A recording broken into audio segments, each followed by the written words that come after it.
بسم الله بسم الله إن الحمد لله نحمده ونستعينه ونستغفره ونعوذ بالله من شرور أنفسنا ومن سيئات أعمالنا من يهد الله فلا مضل له ومن يضلل فلا هادي له وأشهد أن لا إله إلا الله وحده لا شريك له وأشهد أن محمدا عبده ورسوله أما بعد فإن خير الحديث كتاب الله وخير الهدي هدي محمد صلى الله عليه وسلم وشر الأمور محدثاتها وكل محدثة بدعة وكل بدعة ضلالة وكل ضلالة في النار আসসালামু আলাইকুম ওয়া রাহমাতুল্লাহি ওয়া বারাকাতুহু।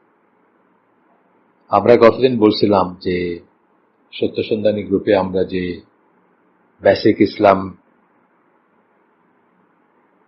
সিরিজটা করতেছি, যেটা লার্নিং দিন ফ্রম স্ক্র্যাচেস, একদম বেসিক থেকে দিন শেখার চেষ্টা করার জন্য আমরা একটা সিরিজ ফর্মুলেট করার চেষ্টা করছি। আর্কাইভ হিসাবে যেটা থাকবে ইনশাআল্লাহ আমাদের মৃত্যুর পরে বা আমাদের পরে, যদি কেউ চান তাহলে ইন অর্ডার অফ প্রেফারেন্স বা অগ্রাধিকার ভিত্তিতে কোনটার পরে কোনটা জানা উচিত বা জানা দরকার, সেই রকম একটা সিরিয়াল মেনটেন করার চেষ্টা করা হয়েছে।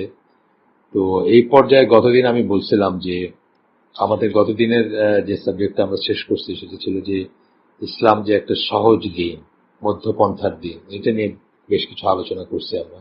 ইসলাম মানুষের জন্য সবকিছুকে সহজ করে দিতে চায়, দিন পালনকে সহজ করে দিতে চায় এবং ফ্যাসিলিটেট করতে চায়, সুযোগ করে দিতে চায় মানুষ যেন দিন পালন করতে পারে, বা মুসলিমরা যেন ইসলামের বিধিবিধানগুলা অথবা ইবাদত বা মুআমালাত, ইসলামের মোট কথা ইসলামের জীবন ধরন যেটা অথবা ওয়ে অফ লাইফ যেটা, সেটার উপর যেন প্রতিষ্ঠিত থাকতে পারে, সেটা নিয়ে আমাদের পড়াশোনা ছিল। তখন আমরা বলছিলাম যে আগামীতে আমরা সুন্নাহ নিয়ে পড়াশোনা করার চেষ্টা করব, একটু জানার চেষ্টা করব। সুন্নাহ নিয়ে জানাটা কেন ইম্পর্টেন্ট সেটা আমরা একটু আলোচনা করব। তার আগে একটা সিম্পল কথা আসতেছে যে আমরা এই গত যে এতদিন ধরে যে 112-113টা করলাম আপনার এপিসোড বা পর্ব বেসিক ইসলামের করলাম, তার ভিতর প্রথম শুরুতে আমরা কিন্তু বলছি যে আমরা আহলুস সুন্নাহ ওয়াল জামা, এই ডেফিনেশনটা আমরা দিয়ে নিছি। কি বলছি আমরা? যে আল্লাহ রাসূল সাল্লাল্লাহু আলাইহি ওয়াসাল্লাম এবং তার সাহাবীরা যেই পন্থার উপর ছিলেন, সেই পন্থার উপর কিয়ামত পর্যন্ত যারা থাকবেন তাদেরকে আমরা আহলুস সুন্নাহ ওয়াল জামা বলবো।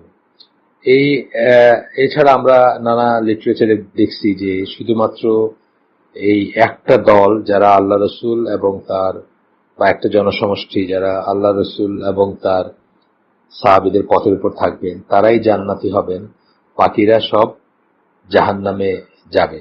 বাকি দলগুলা, ফেরকাগুলা বা গ্রুপগুলা জাহান্নামে যাবে। মানে আমরা এটাও বলছি চির জাহান্নামে এমন কোনো কথা নাই, হয়তো একটা সময় পরে আল্লাহ তাদের মাফ করবেন, তারা যদি তৌহিদের মাস্টার সিড পরিমাণ ঈমান বা তৌহিদের জ্ঞান নিয়ে বা তৌহিদের বিশ্বাস নিয়ে তারা যদি মৃত্যুবরণ করেন, তাহলে কোনো না কোনোদিন তারা জান্নাতে যাবেন। এটা আমরা বলছি আগে। আর কথা হচ্ছে আমরা যারা সেই জাহান্নামের করুণ অথবা ভয়াবহ পরিণতিটা অ্যাভয়েড করতে চাই এবং আহলুস সুন্নাহ ওয়াল জামার উপর, মানে পথের উপর প্রতিষ্ঠিত থাকতে চাই বা আহলুস সুন্নাহ ওয়াল জামার অন্তর্ভুক্ত থাকতে চাই, তারা যদি বলি কখনো যে সুন্নাহর মিনিংই আমরা জানি না, তাহলে কেমন হাস্যকর ব্যাপার হয় না? আমরা বলতেছি নিজেদেরকে আহলুস সুন্নাহ ওয়াল জামা, আমরা সুন্নাহর আহল, সুন্নাহর পরিবার, বা জামাতের লোক, জামাতের পরিবার। আল জামাত, আহলুস সুন্নাহ ওয়াল জামা, ওয়াল জামার ভিতরে আল জামাত কথাটা আছে। আল জামাত বলতে কি বুঝতাম আমরা?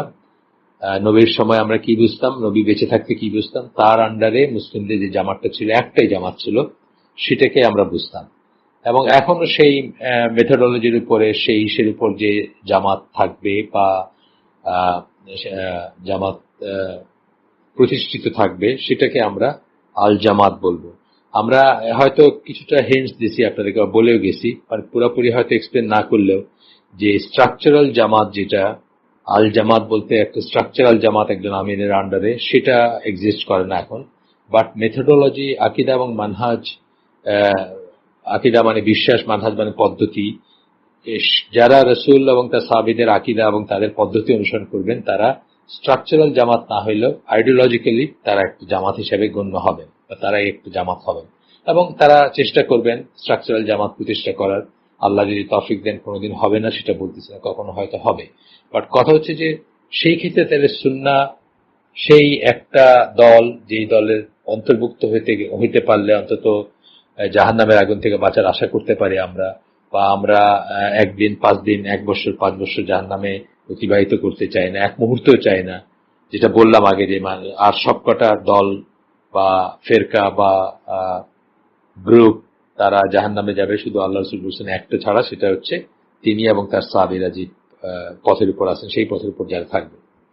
সো সেই ক্ষেত্রে তাহলে সুন্নাহ কথাটার মিনিং সব সব পয়েন্ট অফ ভিউ থেকে, সব অ্যাঙ্গেল থেকে জানাটা খুব ইম্পর্টেন্ট। যত ধরনের মিনিং হইতে পারে সেটা জানাটা খুব ইম্পর্টেন্ট। এবং সেই জন্য আমরা গতদিন বলছিলাম যে আমরা ইনশাআল্লাহ সুন্নাহ নিয়ে কিছু পড়াশোনা করব। কারো কারো কাছে এই আলোচনাটা বোরিং হইতে পারে। যখন আমি the authority and importance of the সুন্নাহ, the authority and the importance of the সুন্নাহ, এই বইটা যখন আমি ভাষান্তর করার কাজে হাত দিই এবং আমি যখন হাতে লেখা লিটারেচার গুলো আমার কাছে ছিল, তখন চিটাগাঙ্গের একটা ছোট সমষ্টি, তাদের জন্য আমি টেলিফোনে এইটার হালাকা করছি। পুরা বইটা করি নাই, বাট অনেকটুকু করছি। হয়তো তাদের কেউ যদি এই সত্য সন্ধানীতে থেকে থাকেন তার কাছে হয়তো বোরিং লাগতে পারে, তবে এটাও ঠিক যে তখন আমার জ্ঞানের যে গভীরতা ছিল বা যতটুকু সুন্নাহ সম্বন্ধে আমি নিজে জানতাম, আলহামদুলিল্লাহ তারপরে over the period of time আমার নিজেরও অনেক আরো চেঞ্জ হয়েছে। তো তারা বেনিফিটেড হবেন না তা বলতেছি না, বাট হয়তো কারো কারো কাছে বোরিং লাগতে পারে। যাই হোক, সংক্ষেপে আমরা সুন্নাহ সম্বন্ধে বলবো। প্রথমে শুরুতেই বলবো এই সুন্নাহ কি। সুন্নাহ হচ্ছে রাসূল সাল্লাল্লাহু আলাইহি সাল্লামের জীবনের ধরন, তার ওয়ে অফ লাইফ। যদি আমরা বলতে পারি রাসূলের জীবনের ধরন বা তার ওয়ে অফ লাইফ।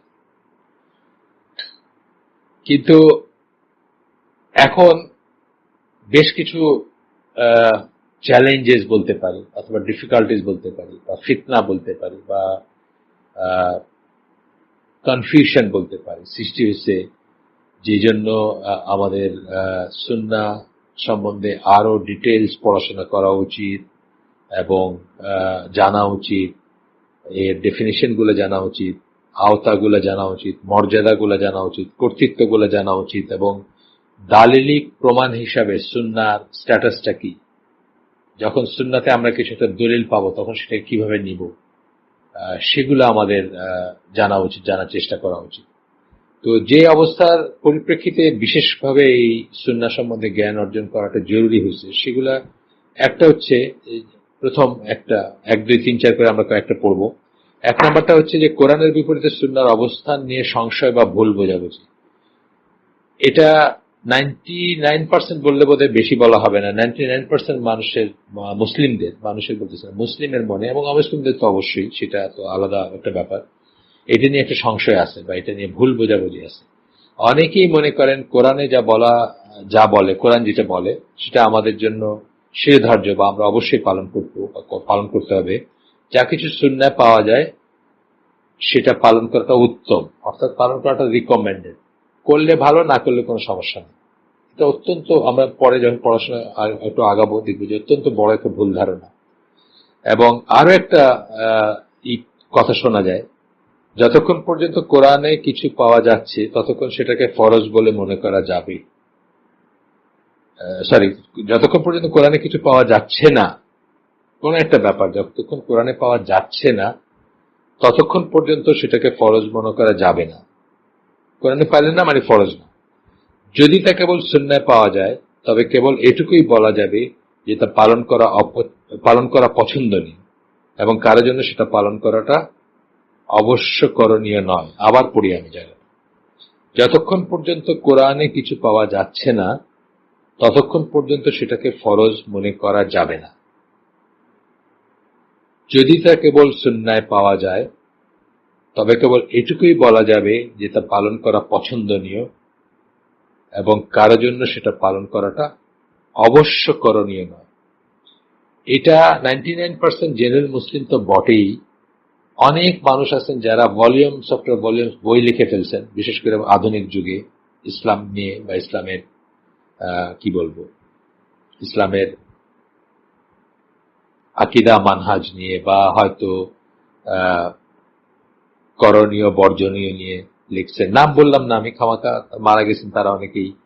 এবং যদিও পয়েন্ট আউট করাটা দরকার, সেটা আমরা স্পেসিফিক্যালি করবো কোন একটা লেখা বা বইয়ের ব্যাপারে, কিন্তু জেনারেল কথা বললাম। এটা এটা অত্যন্ত বড় একটা ভুল ধারণা।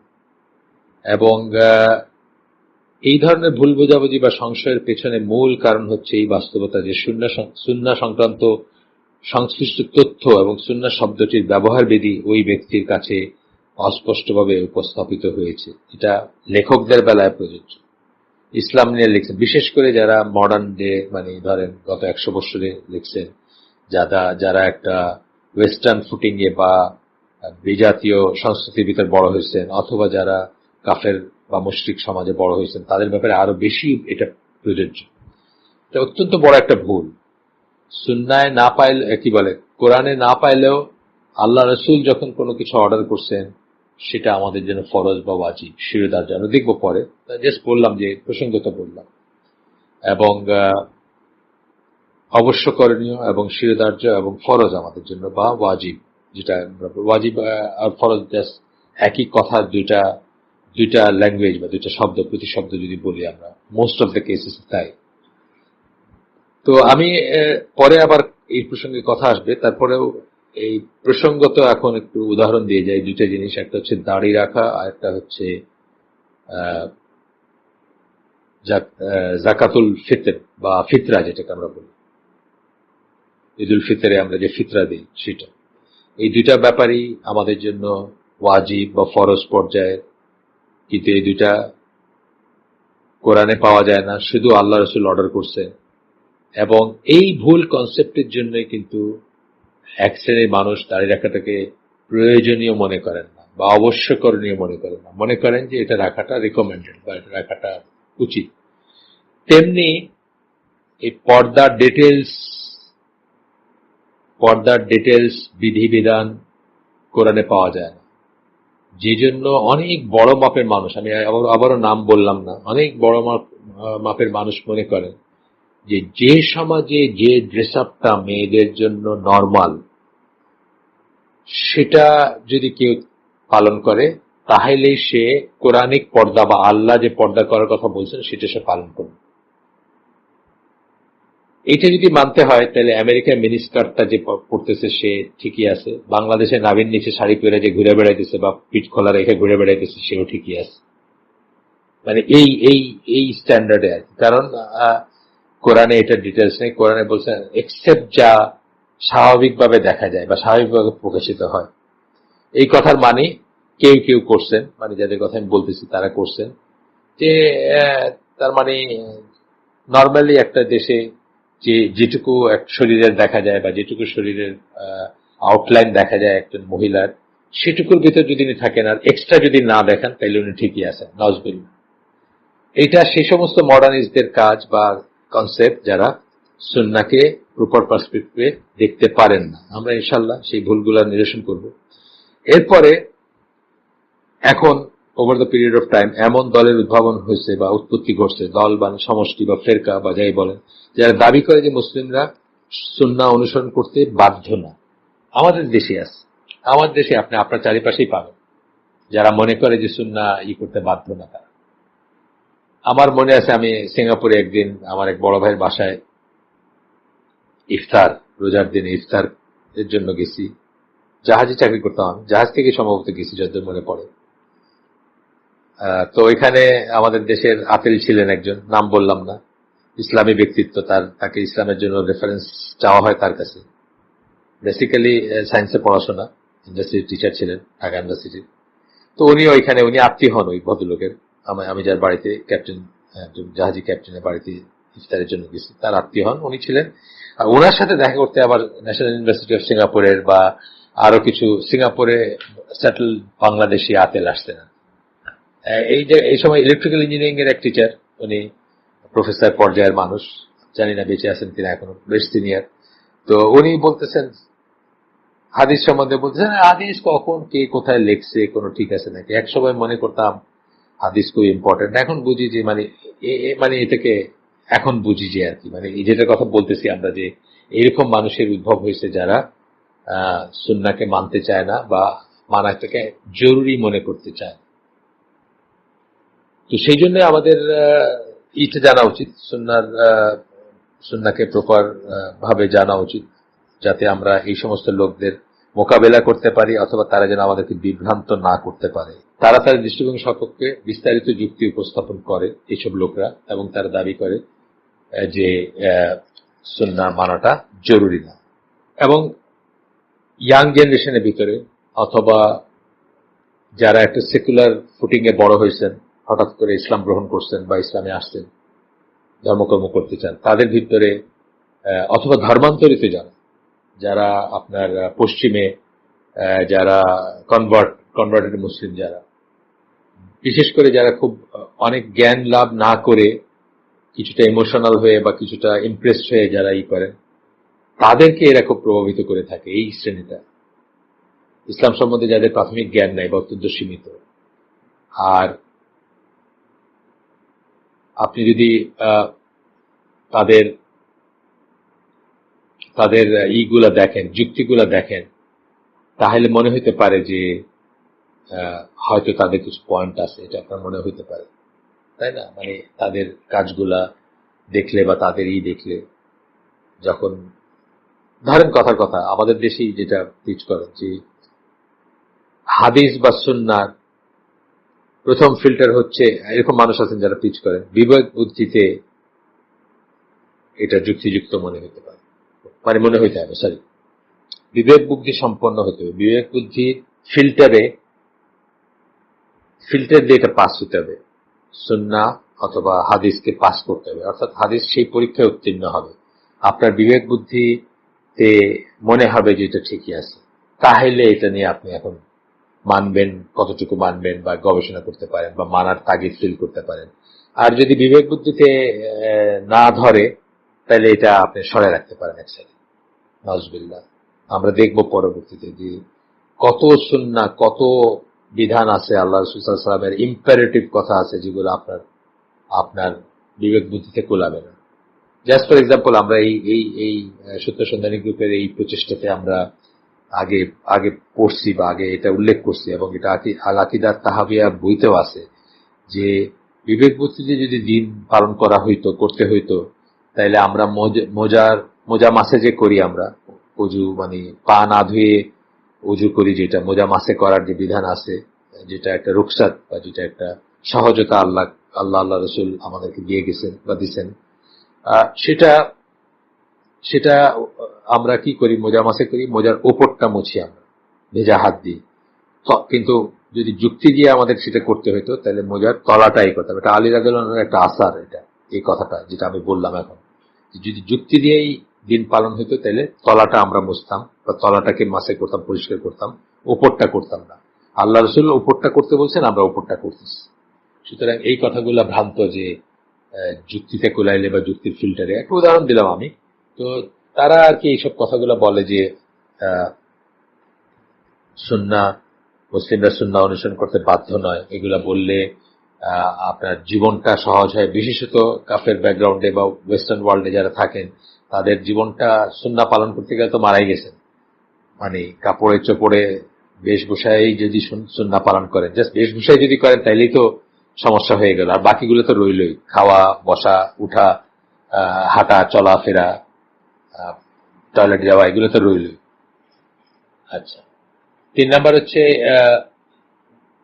মুসলিমদের একাংশের উপরে কেন আমরা সুন্নাহ জানবো, সেটার পয়েন্টে আসতেছে।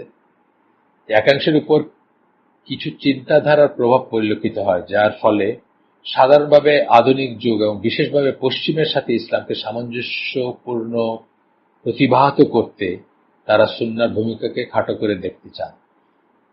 ওয়েস্টার্ন ওয়ার্ল্ডের সাথে আপনি কম্পেটেবল করতে গিয়ে আপনি সুন্নাহর ইসেকে ধরেন, আপনি বসে খাবেন, বসে পান করবেন, তাইলে আপনি বুফেতে কেমনে যাবেন? বুফে ডিনার বা বুফে পার্টিতে কেমনে যাবেন, বা অফিস লাঞ্চ একটা হইতে পারে, বা এসে একটা যে উদাহরণ বললাম আমি, এইভাবে আপনি দেখবেন যে তাদের জীবনটা খুবই রেস্ট্রিক্টেড, কনস্ট্রিক্টেড হয়ে যায় যদি তাদের সুন্নাহ মানতে হয়। আর সুন্নাহটাকে যদি বাইপাস করতে পারেন, বা এটাকে লেস ইম্পর্টেন্ট, বা এটা না করলেও চলে, এটা যদি দেখাতে পারেন বা ভাবতে পারেন, তাহলে কিন্তু তাদের লাইফটা সহজই থাকে, বা তারা করতে পারে। এখানে একটা আছে, আপনার একটা উদ্ধৃতি আছে একটা বই থেকে এই প্রসঙ্গে, আমরা সেটা পড়তে পারি। সুন্নাহর উপর আধুনিকতাবাদীদের আক্রমণ সম্বন্ধে সবাই কম বেশি জানে, মডার্নিস্ট যারা, আধুনিকতাবাদী যারা, তাদের সম্বন্ধে বলা হচ্ছে এখানে। এই আক্রমণের উদ্দেশ্য হচ্ছে মূলত ইসলামকে তার ব্যবহারিক দিকগুলো থেকে বিচ্ছিন্ন করে কেবলমাত্র তাত্ত্বিক পর্যায়ের এক প্রতীকী ধর্মে পরিণত করা। অত্যন্ত ইম্পর্টেন্ট কথা, একটা ওয়ার্ল্ড ফুল অফ মিনিং, যে ব্যবহারিক দিকগুলো থেকে বিচ্ছিন্ন করে ফেলা ইসলাম। সুন্নাহকে খাটো করলে আপনি সেটা করতে পারবেন। সুন্নাহকে যদি অপ্রয়োজনীয় অথবা আবশ্যক না করেন, বা অত্যাবশ্যকীয় যদি মনে না করাইতে পারেন, বা যদি অত্যাবশ্যক সুন্নাহ পালন করাটা এই বোধটা থেকে যদি আপনি মানুষকে মুক্ত করতে পারেন, তাইলে আপনি কি ব্যবহারিক দিকগুলো থেকে আপনি সুন্নাহকে বিচ্ছিন্ন করে দিবেন, এবং তখন এটা কেবলমাত্র তাত্ত্বিক পর্যায়ের প্রতীকী ধর্মে পরিণত হবে। যেভাবে খ্রিস্টানদের বেশিরভাগেরই কোনো নাই, মানে বেশিরভাগেরই অবস্থা যেমন, ঠিক তেমন হয়ে যাব আমরা যদি এটা করতে পারে, যে তারা নামমাত্র একটা নামে খ্রিস্টান, হয়তোবা সানডেতে কেউ কেউ চার্চে গেল, একটা প্রতীকী ধর্ম, বা একটা ক্রসের চেইন, বা একটা ক্রস পরিধান করলো কোথাও, একটা বাইবেল হাতে নিয়ে ছবি তুললো একবার, এই পর্যন্তই শেষ। ব্যবহারিক কোনো ব্যাপার নেই। সুদ খাও, ঘুষ খাও, পর্নোগ্রাফি, গান বাজনা, যা কিছু, এগুলো সব কিন্তু খ্রিস্টানিতে নিষিদ্ধ ছিল, এমনকি শুয়োর খাওয়াটা। কিন্তু আস্তে আস্তে আস্তে আস্তে কি হয়েছে, আস্তে আস্তে আস্তে আস্তে সব সব কি করছে, মানে আস্তে আস্তে সব তারা আত্মীকরণ করছে। যা কিছু নিষেধ ছিল, ব্যবহারিক কোনো প্রয়োগ নাই খ্রিস্ট ধর্মের এখন, বা খ্রিস্টানদের। আপনার অবস্থা সেটা হবে যদি আপনি সুন্নাহকে কাট অফ করতে পারেন। এখানে এই যে এস এম ইউসুফ বলে একজন লেখক, তার একটা বই, an essay on the sunnah, its importance, transmission, development and revision। আবার বলি বইটার নাম, কখনো পাইলে পড়বেন, হাতের কাছে যদি পান। S M Yusuf, an essay on the sunnah, তারপরে কলন, its importance, transmission, development and revision। বইতে আমি যেটুকু পড়লাম এতক্ষণ, তারপরে আরো বলেন উনি, ওই বইতে বলেন, আমাদের নিজেদের সময়ের তথাকথিত আধুনিকতা, যার ধ্বজাধারীরা এর সংজ্ঞার ব্যাপারে অদ্ভুত নীরবতা অবলম্বন করে থাকেন, সেই আধুনিকতা আসলে নতুন পরিচ্ছদের সুন্নাহর উপর সেই সনাতন আক্রমণ। অর্থাৎ মডার্নিস্ট যারা, মুসলিমদের ভিতরে মডার্নিস্ট যারা রিফর্মিস্ট, যারা নতুন, বিশেষত যারা ইউরোপে আমেরিকায় বসবাস করেন, তফাৎটা শুধু এই যে এখন তার সাথে রয়েছে বৈজ্ঞানিক অগ্রগতি ও শিল্প প্রযুক্তির ইন্ধন। তফাৎটা কি, এর সাথে কি রয়েছে, বৈজ্ঞানিক অগ্রগতি আছে ও শিল্প প্রযুক্তির ইন্ধন। শিল্প প্রযুক্তি আপনাকে এটাকে আরো বেগবান করে, কারণ বৈজ্ঞানিক অগ্রগতি এবং শিল্প প্রযুক্তির সাথে মানে স্টেপ রাখতে গেলে, তাল রাখতে গেলে আপনার সুন্নাহ পালন করা খুব ডিফিকাল্ট। আপনি একটা তোপ পরা অবস্থায়, যেটা ধরেন আপনি সকল আলেমদের দেখবেন সৌদি আরবের বা অন্য জায়গায়, আপনি একটা তোপ পরা অবস্থায় আপনার ধরেন একটা নিউ ইয়র্কের রাস্তায় অথবা সাবওয়েতে চলতেছেন, মানে এটা দৃশ্যতই যায় না, এবং খুব অড ফিল করবে না। আর বাকি অসুবিধাগুলো তো থাকবে, আপনি এই করতে পারবেন না, ওই করতে পারবেন না, এইভাবে চলতে পারবেন না, ওইভাবে বসতে পারবেন না, অ্যান্ড সো অন। তো বলতেছেন যে শিল্প প্রযুক্তি, বৈজ্ঞানিক অগ্রগতি, শিল্প প্রযুক্তি, আপনি ধরেন ফর এক্সাম্পল একটা খুব ডেইলি লাইফের এক্সাম্পল দিচ্ছি আমি, যে স্কোয়াটিং যেটাকে আমরা বলি, টয়লেটে আমরা আগে যেভাবে বসতাম, আমাদের বাপ দাদারা যেভাবে বসছে, আমরা কিন্তু এখন সেরকম বসি না। কেন বসি না? বৈজ্ঞানিক অগ্রগতি, শিল্প, প্রযুক্তি আমাদেরকে আমাদের মাথায় ঢুকাই দিছে যে হাই কমোড যেটা আছে, হয়তো আমাদের লাইফস্টাইলও চেঞ্জ হয়ে গেছে, এইটাই কমফোর্টেবল। এটাই এখন ঢাকা শহরে যত অ্যাপার্টমেন্ট হচ্ছে, 100% অ্যাপার্টমেন্টে, আর না হলে 99.9999% অ্যাপার্টমেন্টে হাই কমোডে আমরা বসতেছি, হাই কমোডে বসতেছি, যার ফলশ্রুতিতে আমাদের কিন্তু অনেক রোগ শোকও হচ্ছে। আমাদের টয়লেট ক্লিয়ার না হওয়ার একটা রিজন কিন্তু এটা, আমাদের যে সোজা বাংলায় পায়খানা ক্লিয়ার যে হয় না আমাদের, তার একটা রিজন কিন্তু, আপনি যদি স্কোয়াট করেন বা ওইভাবে বসতেন, তাহলে অটোমেটিক্যালি লোয়ার অ্যাবডোমেনে যে প্রেশার পড়ে, তাতে আপনার টয়লেটটা ক্লিয়ার হয়তো মাচ মোর দেন এখন যা হয় তার চেয়ে। তো এই যে ওইটা যে একটা সুন্নাহ, ওইটা যে আল্লাহ রাসূলের শিক্ষা দেওয়া একটা পোশ্চার, বসার, কিভাবে বসতেন একটা বর্ণনা আছে, তাই না? সেটার থেকে আপনি আরো আরো এটাকে করলো কিসে? এমনিতে তো সুন্নাহ নেগলেক্ট করতেছেনই, আরো আপনাকে কিসে সরায় নিয়ে আসলো? বৈজ্ঞানিক অগ্রগতি, শিল্প, প্রযুক্তির ইন্ধন, যেটা আমরা বললাম। এটা আমি জাস্ট একটা ফিজিক্যাল বা একটা রিয়েল লাইফ এক্সাম্পল দিয়ে বোঝালাম। এমত অবস্থায় মনেই হতে পারে যে কেবলমাত্র যুগের সাথে তাল মিলিয়ে চলার শর্তে ধর্মকে টিকে থাকতে দিয়ে এক বিশাল দয়া দেখানো হয়েছে। এরকম অবস্থায় মনে হতে পারে যে আমরা যে মুসলিম নামটা রাখছি, মুসলিম, অন্তত মুসলিম রীতি মেনে বিয়েটা, তথা মানে বিয়েটা মানে জাস্ট বাধ্যত হইলেও একটা দোয়া পড়ে, কলেমা পড়ে, যেটাকে বলে, কলেমা তো আর ওইভাবে পড়ার ব্যাপার না, যাই হোক, বাংলাদেশি বলে কলিমা পড়ে বিয়ে করছে, মানে আল্লাহর নামে, আল্লাহ সাক্ষী রেখে, এই মানুষ যেভাবে পড়ে আর কি, একটা খুতবা দিয়ে বা উপযুক্ত সাক্ষী রেখে বিয়ে করছে, এটা কলেমা পড়ে বিয়ে করা বা কলেমা পড়ছে, বিয়ের কলেমা পড়ছে বলে, নানা রকম পরিভাষা আছে, যদিও which is not correct আর কি, বাই হোক। তাইলে এরকম অবস্থায় মনে হতে পারে যে একটা নাম যে রাখছি মুসলমান, এই আজান হইলে যে ওই শাড়ি টাড়ে টাইনা একরকম করে মাথায় দেই, কোমর বাইর হয়ে যায় তখন, বা পেট বাইর হয়ে যায়, সেটাও তো অনেক বেশি একটা ফেভার করতেছে ইসলামকে, এটা মনে হইতেই পারে কাউকে, এই আধুনিকতার যুগে বা এই আধুনিকতা উত্তর যুগে, পোস্ট মডার্ন এরাতে যদি বলি। আধুনিকতা প্রায়োগিক ইসলামের সাথে যুদ্ধেরত, আধুনিকতা প্রায়োগিক ইসলামের সাথে, এটা মাথায় কিন্তু একটু ভালো করে ঢোকায় নেন, যে আপনি যা কিছু, যদিও এখন পোস্ট মডার্ন এরা, কিন্তু আপনি মডার্নিটি বা মডার্নিজমটাই মাথায় রাখেন, পোস্ট মডার্ন ইসে আর যাওয়ার দরকার নেই, ওইটা মাথায় রাখলে ওইটাই এনাফ। পোস্ট মডার্নটা আরেকটু আগায় গিয়া করবে আর কি আপনাকে, সেটা পরের কথা, আমরা আরেকদিন আলোচনা করবো সেটা নিয়ে। আধুনিকতা প্রায়োগিক ইসলামের সাথে যুদ্ধেরত।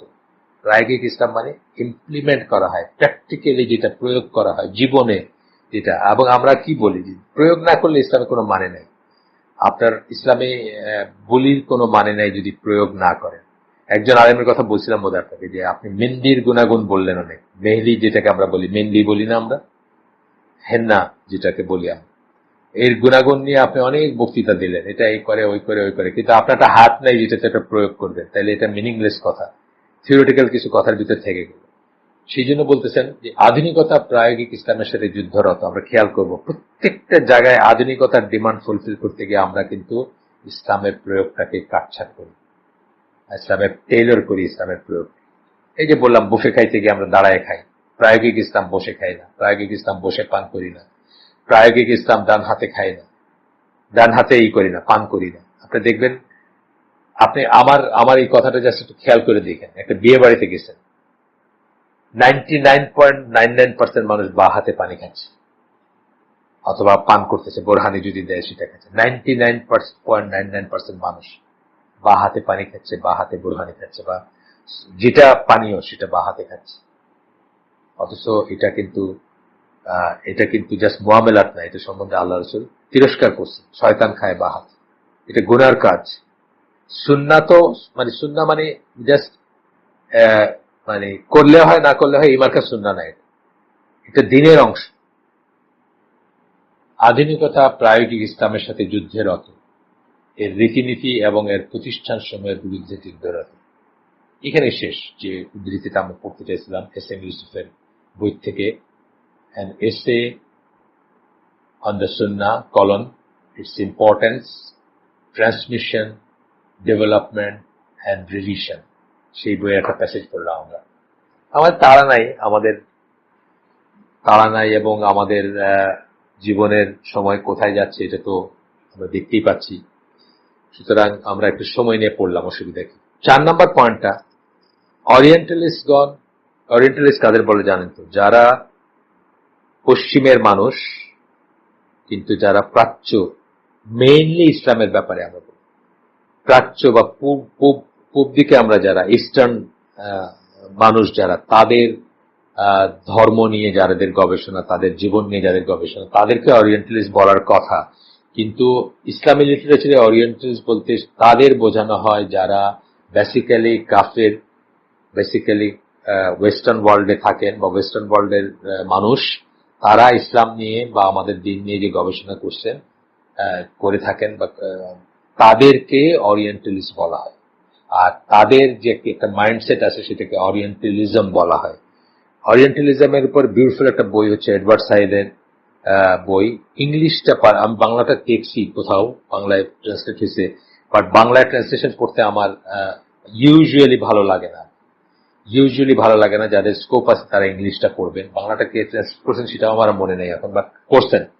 এবং এটা আমি প্রথম যখন বইটা পড়ি তারপরে করছেন, ইদানিংকালে হয়েছে, বেশি দিন আগে হয়নি। তবে কেউ যদি আপনাদের যদি স্কোপ থাকে ইংলিশটা পড়বেন, এডওয়ার্ড সাইদের ওইটা পাবেন, বইটা পাওয়া যায়, ওইটা পড়বেন ইনশাল্লাহ। তখন ওরিয়েন্টালিস্ট যারা এবং ওরিয়েন্টালিজম কি জিনিস সেটাই, যদিও মনে হবে আপনার যে with the exception of few German orientalist, মনে হয় যে তাদের ছাড়া বাকি সবাই কিন্তু ওরিয়েন্টালিজমের নামে ইসলামকে ডিমিন করতে চাইছেন, ইসলামকে ছোট করতে চাইছেন, এর দোষ ধরতে চাইছেন, মানুষকে, মুসলিমদেরকে তাদের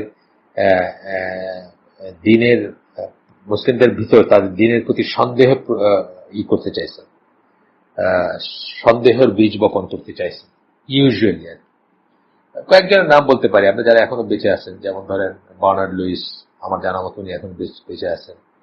তারপরে জিলিস ক্যাপেল, ফ্রেঞ্চ একজন আছেন, এরকম মানে অনেক আছেন, আপনারা নাম চাইলে বাইর করতে পারবেন।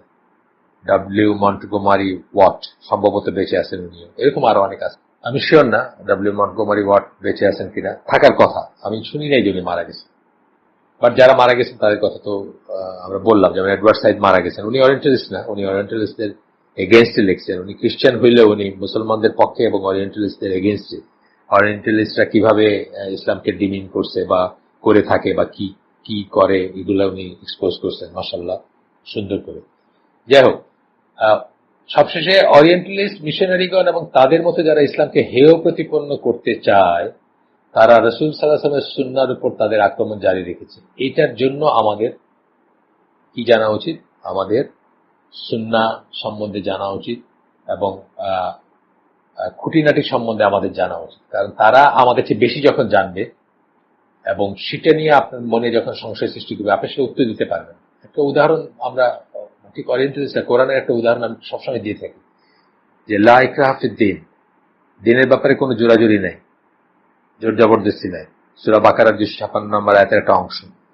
এই কথাটা ইউজ করে তারা কত মানুষকে বিপদগামী করছে, কত মুসলিমদের। অথচ এই কথাটা মুসলিমরা জানে না যে এটা কোথায় প্রযোজ্য বা কেন এটা নাজিল হয়েছে। এটা অ্যাকচুয়ালি আহলে কিতাবদের ব্যাপারে বলা হয়েছে, এটা মুসলিমদের ব্যাপারে প্রযোজ্য না। কিন্তু এই কথা না জানার জন্য অনেক মানুষের হয়তো ইসলাম থেকে বের হয়ে গেছে বা ইসলাম থেকে বের হয়ে রাস্তা তৈরি হয়েছে। এই জন্য আমাদের করা উচিত। যাই হোক, এইসব লোকের চেষ্টার এগেইনস্টে আমি এখানে একটু দিচ্ছি আর কি। মুস্তাফা আল আজমি এই মারা গেলেন, 2-3 বছর হয়ে মারা গেলেন, 2 বছর হয়ে বোধহয় মারা গেছেন সৌদি আরবে। ওনার কথা আগেও বলছি আমরা নানা হিসেবে, উনি সুন্নাহর উপর বিশাল, হাদিসের উপর বিশাল কাজ করে গেছেন এবং উনি হচ্ছেন মানে ওনাকে হয়তো সৌদি আরব মানে তাদের কাছে রেখেই দিছিল। ওনার বই হচ্ছে প্রথমবারের মতো ইংলিশ থেকে আরবিতে দ্বীনের বই ট্রান্সলেট করা হয়েছিল, ওনার বই। সাধারণত ইসলামের সমস্ত লিটারেচার আরবিকে এবং আরবিক থেকে ইংলিশে বা বাংলায় বা অন্য ল্যাঙ্গুয়েজেই করা হয়, বাট দ্বীনের বই হিসাবে ওনার ইংলিশে লেখা বইকে আরবিতে ট্রান্সলেট করা হয়েছে। উনি এত বড় কাজ করে গেছেন। মুস্তাফা আল আজমি প্রফেসর ছিলেন। তো উনি ইসের উপরে আপনার অন শাক বলে একজন ছিলেন আর কি, অরিয়েন্টালিস্ট, শাকস অরিজিন অফ মোহামেডান জুরিসপ্রুডেন্স, এইটাতে যে শাক যে করতে চাইছেন আপনার সুন্নাকে, ইসলামের বিধিবিধানকে যে ডিমিন করতে চাইছেন, ছোট করতে চাইছেন, অপদস্থ করতে চাইছেন, অবমূল্যায়ন করতে চাইছেন, সেটার জবাব দিচ্ছেন মুস্তাফা আল আজানি। এটা এখানে প্রসঙ্গত উল্লেখ করেছে। আজকে আমি এখানে শেষ করে দিই। ইনশাআল্লাহ আমাদের চলবে, আমাদের এইটা বেশ কিছুদিন ধরে চলবে। আর আমরা আশা করব বা রিকোয়েস্ট করব আপনারা যেন আমাদের সাথে থাকেন, এবং যারা সিরিয়াসলি একটু দিনটা শিখতে চান বা যারা নিজের পরবর্তী প্রজন্ম নিয়ে চিন্তিত। আমরা তো দেখি এখন হালাকাতে প্রায় আমরা দেখি যে মায়েরা, বাবারা তাদের বাচ্চাদের নিয়ে, ভবিষ্যৎ নিয়ে খুব চিন্তিত। ইংলিশ মিডিয়ামে পড়াইছেন বা বিদেশে পাঠাইছেন, এখন আর বাচ্চারা ইসলাম মানতে চায় না, হয়তো বিশ্বাসও করে না, বা করলেও সন্দেহযুক্ত বিশ্বাস করে, অথবা এই যে বলতেছি যে এরকম মানে এইটা মানলে চলো, ওইটা মানলে চলো না, নিজস্ব ধ্যান ধারণা নিয়ে চলতেছে। সেই জন্য আসলে এইটা খুব ইম্পর্টেন্ট একটা ব্যাপার। সবাই ইনশাআল্লাহ ধৈর্য ধরে থাকবেন আশা করি। আজকের জন্য শেষ করে দিচ্ছি। সুবহানাকা আল্লাহুম্মা বিহামদিকা আশহাদু আল্লা ইলাহা ইল্লা আনতা আস্তাগফিরুকা ওয়া আতুবু ইলাইক। আমরা যে শুনলাম তার ভিতরে ভালো কিছু শুনে থাকলে সমস্ত প্রশংসা আল্লাহর, এবং খারাপ কিছু শুনে থাকলে সমস্ত ব্যর্থতা আমার, এবং সেটা শয়তানের তরফ থেকে। আল্লাহ আমাদের তৌফিক দেন যে ভালো শুনলাম তার উপর আমল করার। আসসালামু আলাইকুম ওয়া রাহমাতুল্লাহি ওয়া বারাকাতুহু।